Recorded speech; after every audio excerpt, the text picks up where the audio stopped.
Bismillahirrahmanirrahim. Assalamu alaikum. In today's video, I'll be making a very detailed argument why stylometry proves Hadith preservation.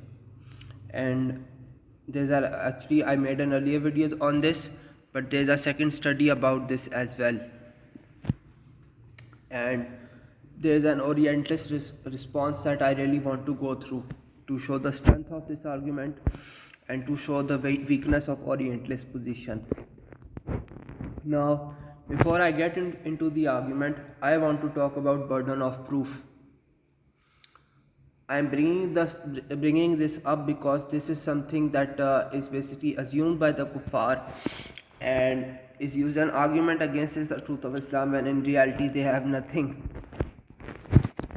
Their assumption is that they can claim that ahadith are forged or corrupt or false all they want.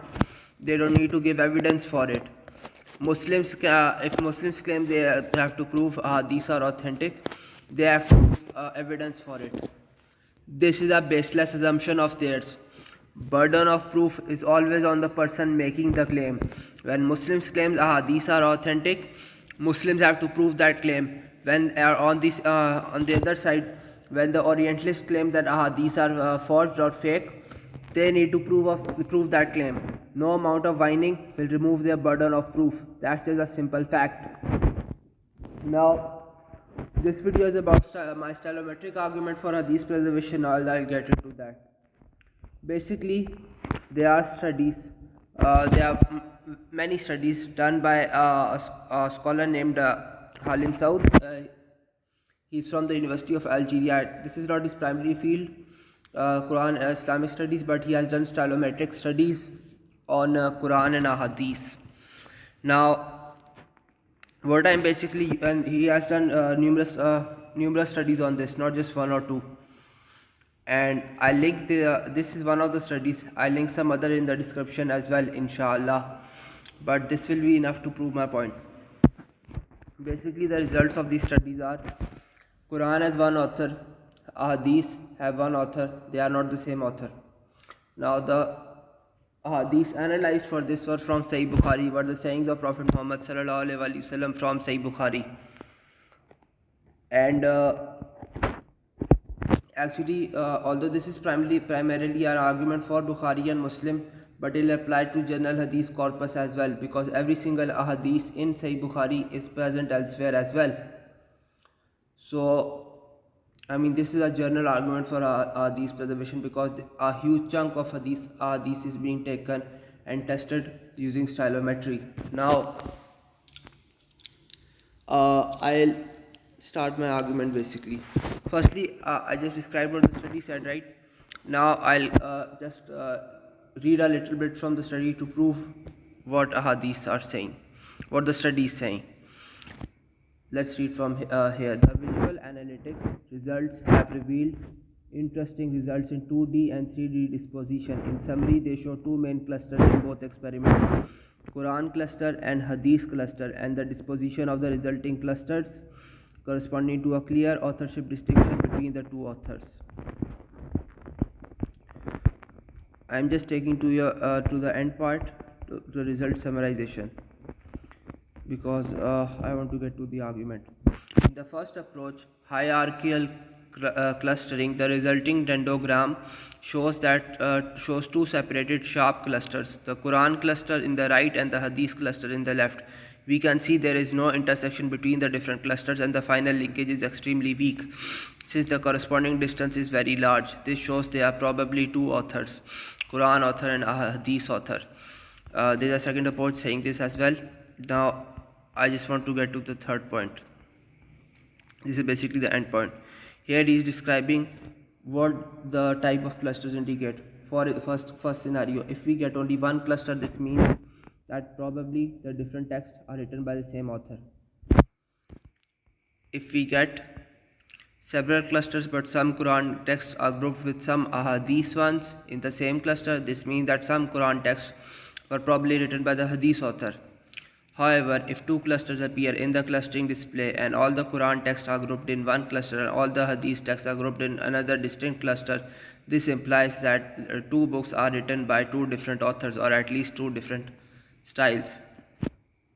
So that is by exploring the result section and by observing all the clusters and text disposition in those clusters, we can easily see that all the results we got corresponded to the third case. In other words, all the clustering method lead to two distinct clusters, one containing the Quran texts and another containing the Hadith text. Consequently, statistically speaking, it appears that the two investigated books, Quran and Hadith, belong to two different authors or at least two different writing styles. So again, this study shows that this study proves a lot of things, but what I am using for this study for is to basically show the ahadith of Prophet Muhammad sallallahu alaihi wasallam that were analyzed. The sayings of Prophet Muhammad sallallahu alaihi wasallam go to have one author. Now let me tell you why this proves hadith preservation. It's a very simple reason. Firstly, these ahadiths are in numerous books. Every single ahadith in Bukhari and Muslim is written elsewhere. So Imam Bukhari did not make any of this up. Right? This is just common sense. If every single hadith is somewhere else, Imam Bukhari could not have made it up. Secondly, if these ahadiths were narrated by numerous companions, numerous tabi'in, numerous taba tabi'in in different times and places, right, in different cities, Makkah, Medina, Kufa, Iraq, Egypt, Sham, Syria. So these are from various locations and times. Understand this point now. If these ahadiths were being made up by people in general, like multiple people, right, these wouldn't have one author, they would have many authors. If these ahadiths were coming from multiple sources, it wouldn't have one author, it would have multiple authors. The only way these ahadiths can have one author is if the narrators are honest and the narrations go back to a common source. The only common source in those ahadiths is Prophet Muhammad sallallahu alaihi wasallam. This shows that Sunni ahadiths go back to Prophet Muhammad sallallahu alaihi wasallam. That is what the argument was trying to prove, and it is proven. This is a huge proof for the truth of Islam. This shows the hadiths go back to Prophet Muhammad sallallahu alaihi wasallam. This is hadith preservation basically proven. There is no way around this point. And this is not just one study. This scholar has done numerous studies proving this point. Also, this shows that this shows the precision of the narrators of a hadith. Right? Early on, many of these, not all of them, because these were written in the 1st century, but many hadiths were just narrated orally. Yet they were narrated so precisely and so honestly. We have word to word hadiths being transmitted, not just the gist of it. There is no way around this point. This proves hadith preservation, and this is a mind-blowing proof for hadith preservation. Now, this was all the points I made here were mentioned in the first hadith, in the first video, right?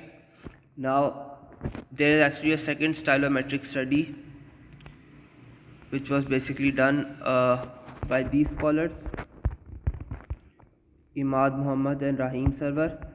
Now, I think this was associated with Cambridge University in some way. That university isn't mentioned here, but from their website and from their academia, I found these scholars and the study. Right? Now, what this study basically does is compares Sahih Hadith with fabricated ahadith using linguistic features. I am just going to the table which has the results of these comparisons. Just one moment.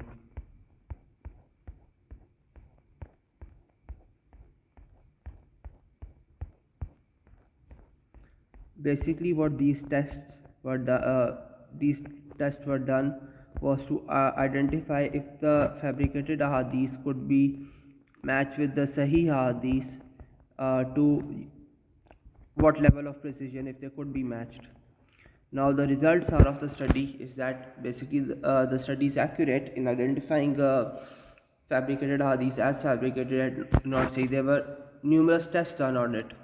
Now, most of these tests, vast majority of them were above 70%. Some are very high, like 74, 77, 78, 76%.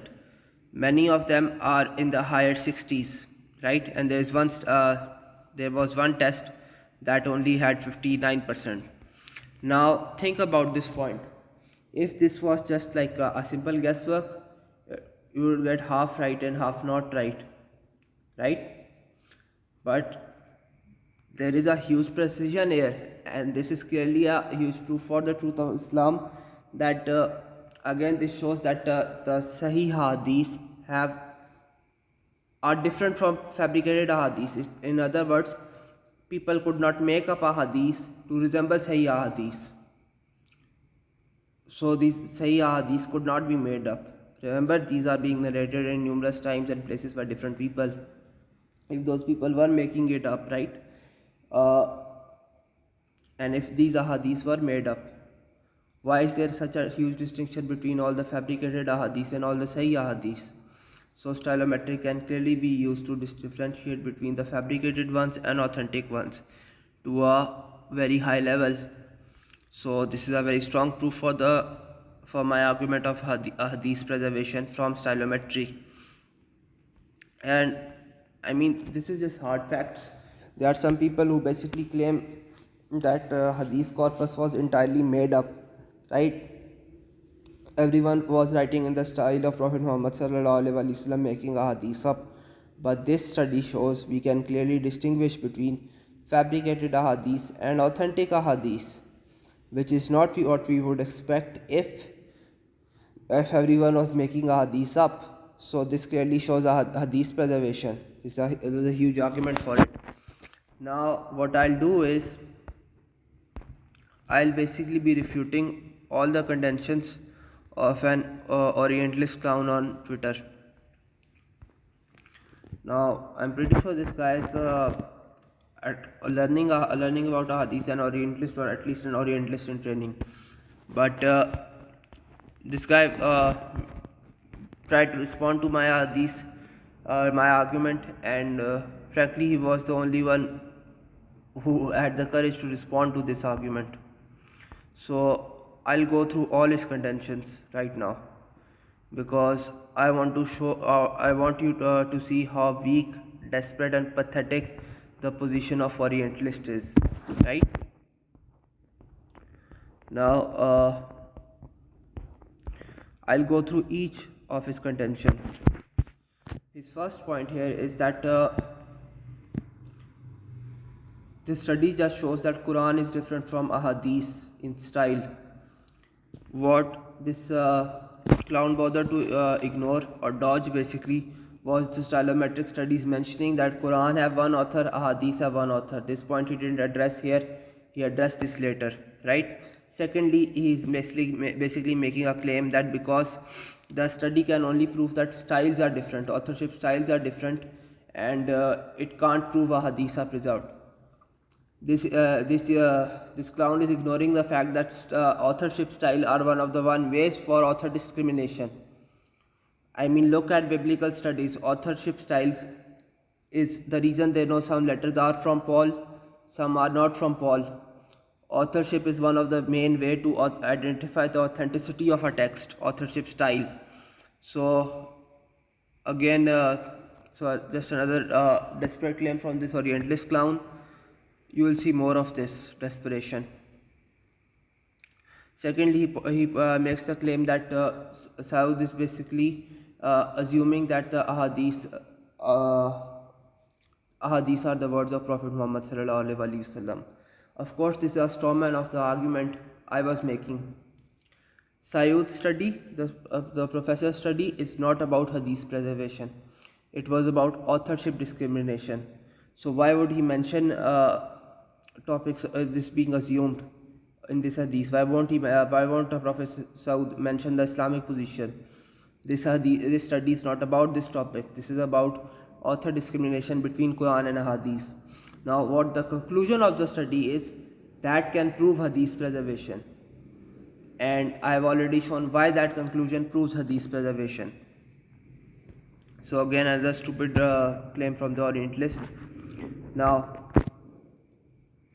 the third point this clown makes, Another problem that occurs to me is that hadiths are frequently not mere quotations from the Prophet ﷺ, but are framed by statements of a later narrator. In fact, majority of a given matan is also often the narrator's speech, not the Prophet ﷺ. Now, firstly, when this clown mentioned this point, I told him that the professor was mentioning earlier he was taking the words of Prophet Muhammad sallallahu alaihi wasallam. This idiot ignored those and basically strawmanned the argument. Later on, much later on, I emailed the Professor Sayud, and he told me, he said that I could make this part public. So if anyone wants the email, I can share it with them. That the study used only the words of Prophet Muhammad sallallahu alaihi wasallam. They were isolated from the narrations of the wordings of companions. So again, this point doesn't hold water. Now, okay. His next point is, however, putting all of that aside, the conclusion that Quran and Ahadith are linguistically very different has long been recognized by serious secular scholarship. Again, the argument was not about Quran and Ahadith being different, it was about Ahadith being the same, having similar authorship style. This ground didn't really challenge that. Now, let's see his simple explanation. Such scholarship has a simple explanation for this difference. The Quran reflects an earlier layer of Islamic development, while Hadith generally reflect a later one. Quran and Hadith reflect different milieus. Again, not engaging the topic. Difference between Quran and Hadith being perfectly compatible with a skeptical view of a Hadith. Not really. Firstly, in this claim, he is assuming that ahadith are not authentic. Again, you need to prove that assumption. If the Quran and ahadith, a lot of them are going back to Prophet Muhammad sallallahu alaihi wasallam, then them having a similar authorship style is an argument for the truth of Islam. But now he says, so this point was much of it was not even related to the topic. Some of it was quite weak. Let's move on. But let's suppose that in addition to Quran and Hadith being very different, there really is a consistent style in the utterances ascribed to Prophet Muhammad sallallahu alaihi wasallam. Firstly, you don't need to take my word for it. You don't need to take his word for it, right? Jonathan Brown is a scholar. He's a Muslim scholar, but he's a Western scholar as well. He mentioned this point that the similar authorship style of Prophet Muhammad sallallahu alaihi wasallam is present in Ahadith, and more than that, even this clown Jim, he also stated earlier in this thread that this is a frequent argument that comes on recurs. It comes up again and again. So he cannot claim there is nothing here. You can't just dismiss this point. Now let's look at his explanation for it. This could be explained as a product of a common authorial voice, but it could be equally explained as a product of genre convention. If there is a common expectation of what a prophet should sound like, you would get the same outcome even if all the ahadiths were fabricated. Now, if you didn't catch that, let me explain this genius's response. This guy is saying basically everyone made things up, everyone made a hadith up, and they all sound the same. They had a common idea in mind, everyone made a hadith up and they were all the same. And everyone made up a hadith and still we have one author. Firstly, understand this point is a conspiracy theory. This guy is saying everyone got so excellent at forgery, at making up a random style, and that style was Prophet Muhammad that style. Everyone had a similar idea in mind in different times and places, and they all were such excellent forgers that they made up that style and words in that styles, and we cannot even detect that style through stylometry. This is a conspiracy theory on the level of Alex Jones or David Icke. I mean, this clown should start wearing a tinfoil hat. But more than that, understand the problem with this. What this clown is basically saying is that in in the first 2 centuries, right, everyone was so excellent and brilliant at forgery that they made a hadith of this similar author style, and no one could detect it. Now, here's the thing that this guy needs to respond to. Think about it. As with any skill, forgery is a skill, right? It's an act. So what would we have is most people would not be many people would not be very good at it. Most people would be somewhat mediocre to poor at it. Some people would be really good at it, right? That's just common sense. So if everyone was around making the ahadith up, we wouldn't have a common authorial style. We won't have one author shown through stylometry. What we would have is a mixture. We won't have one author. So this point, again, this was just a pathetic argument. But more than that, when I pushed him on it in a private chat, right, this clown said that this is not an argument, this is just a claim. I'll give you the reason why this is a claim, right? Firstly, as with stylometry, as with any other skill, like I just mentioned. Secondly, the claim, the one of the main arguments used against Hadith preservation is these are basically oral traditions, and oral traditions are generally unreliable, so they are unreliable here as well. This guy is using a general thing to go with a specific, right? I was using the point about some skills that most people are poor at it, or mediocre at it. Very few people are good at it. Think about it. If we apply that going from general to the specific things, ahadith are proven, because his point is refuted. This is another refutation for his point. Think about it. If these are unreliable, because most oral traditions are unreliable, then most people cannot get good at forgery, because on every other thing most people don't get very good. So think about it. His claim about oral traditions, his argument about oral traditions is refuted by the point I made earlier, that if the claim is everyone is forging things, we won't have one author, because most people would be mediocre at it, many people would be poor at it, a few people would be really good at it. But that won't result in one author, that would result in many authorial voices. So again, this claim is beyond stupid and really goes to show the desperation of orientalists, right? Here he has actually he's using Jonathan Brown to try to make his point, but again he ignores what Jonathan Brown is actually saying. And again, the point about author size for identification of an author I made earlier, he's ignoring that point. Now let's move on. Here he claims that basically his other point is that because of a genre convection, that like if the words are if the speech is in a certain genre, stylometry cannot detect it. Now I countered this point with a very simple example.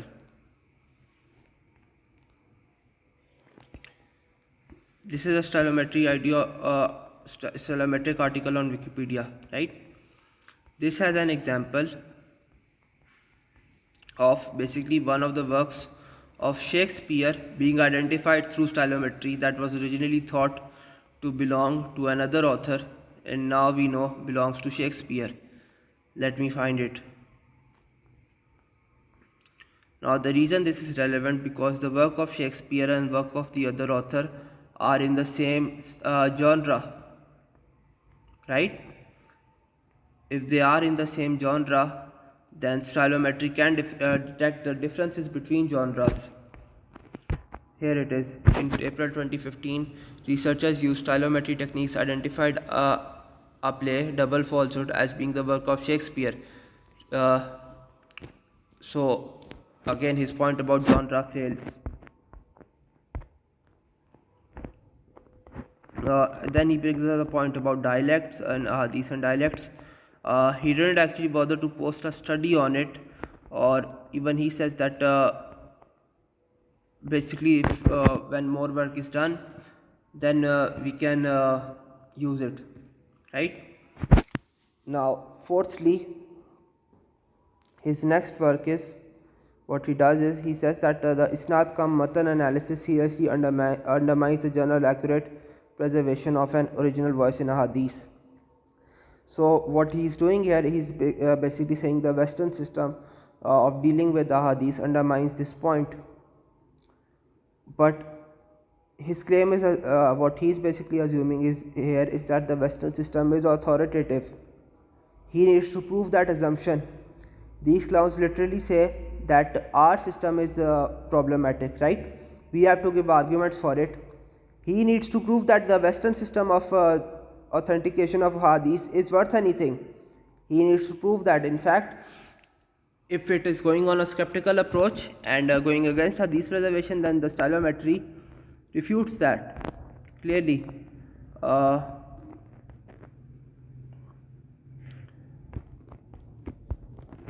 are more threads on this. He links another thread he made on a specific hadith being unauthentic. I made one of my threads then to respond to his points. He made a second thread responding to it. Actually, responded in the same thread. Now I'll go to his points, right? Now he brings up the point about Sayud, right? The earlier point he made about these being in his words or not. I have emailed him the response, and even here he was ignoring the point I was making. Now here he makes another point that basically Haytham Sidki did a conference and he showed that if you insert a text, right, in the Quran, in the larger text, stylometry cannot pick up differences, such minor differences. This is a straw man of my argument. I never said it can pick up minor differences. What my argument is, it can identify larger holes, and this is what Professor Sayud also said, that stylometry cannot work on minor text, but when you have larger text, it can identify authorship. So this point just fails. But more than that, and he makes this point later here as well, later on in the thread, that he says that because every single hadith cannot be authenticated or proven fabricated by stylometry, then the method doesn't work. Basically what he is doing here is making a criteria to have stylometry be used. We need to prove that it can work on every single hadith individually, but he needs to prove this criteria. He can't just pull it out of his own ass. He needs to show why that criteria works. This argument is about large sections of hadith, not just individual hadith. And if we are talking about reliability of hadith records in general, then the larger section points work clearly. And again, the point about fabricated hadith, again I mentioned the second study. Remember that fabricated hadith don't match authentic hadith. So again, this point is doubly refuted. Now again, he strawman my position here. I already mentioned about the part about the speech of companions being excluded. I have addressed the point about genre convention. Again, he is assuming this point about contrary evidence. He is basically saying that we should take Western scholarship against stylometry. If he is saying that we should listen to Western scholars, you need to bring their arguments and prove we should listen to them.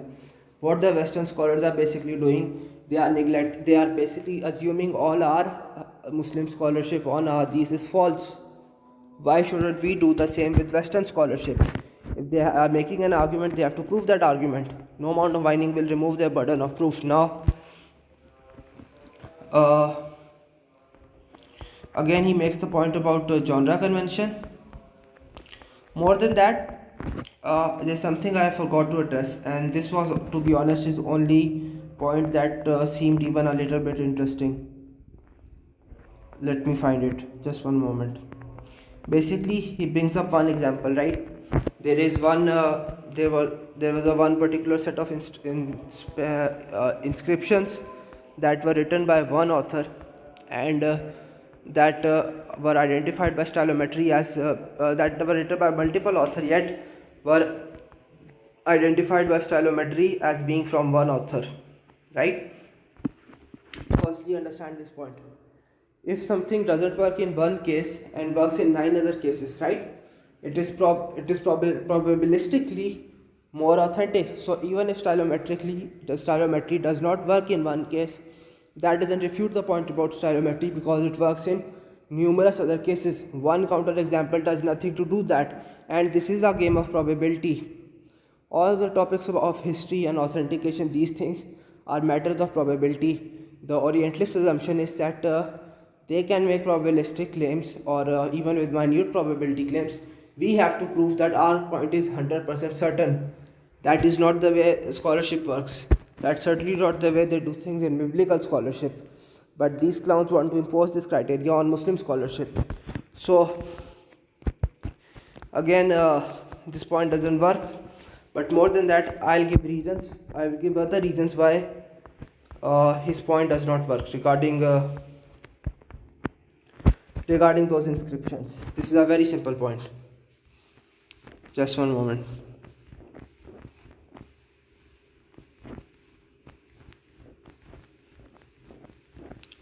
I remember the inscriptions I mentioned.